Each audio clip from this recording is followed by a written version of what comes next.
नवादा जिला में डलै भूत चोली तोहर फाट जाई हो। रंगवा नवादा जिला में डलै भूत चोली तोहर फाट जाई हो।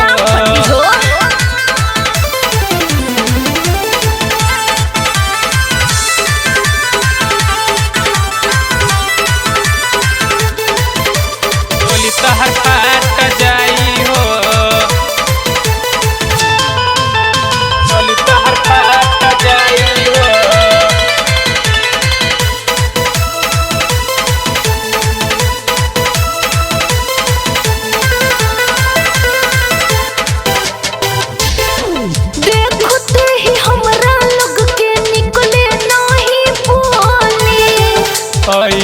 नवादा जिला तो फार दे बचोली। अरे ऐसे कैसे फाड़ देबा? देखते ही हमरा लोग के निकले नहीं बोली। नवादा जिला तो फार दे बचोली। सटे नहीं देब होली में कैसे तू सट जेबा हो। सटे नहीं देब होली में कैसे तू सट जेबा हो। अरे ऐसे कैसे सट जेबा? तरंगवा ऐसन जगह में डाले चोली तोरा फाट जाई हो। तरंगवा ऐसन जगह में डाले कि ताहर फाट जाई हो।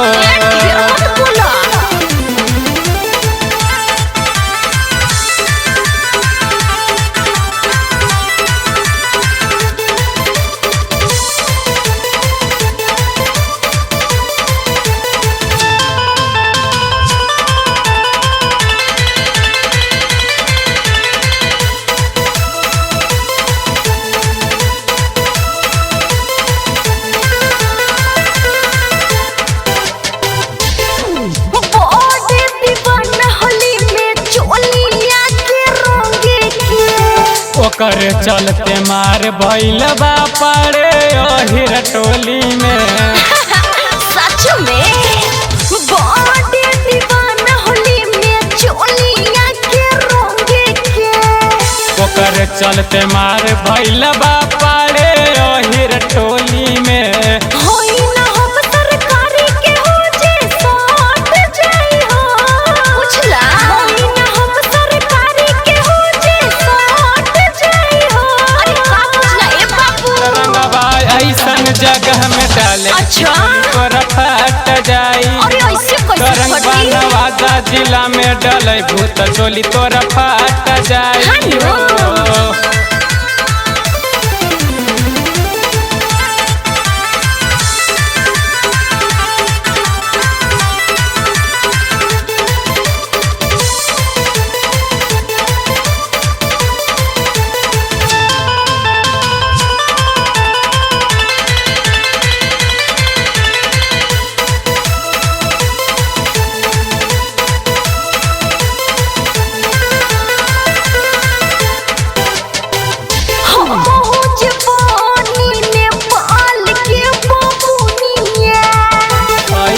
नवादा जिला तो घींचले है बढ़निया।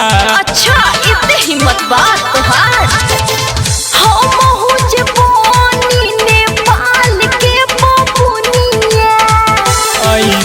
नवादा जिला तो घींचले है बढ़निया। रानी से पूछा तू मोनू से पूछा ना सट पाइबू हो।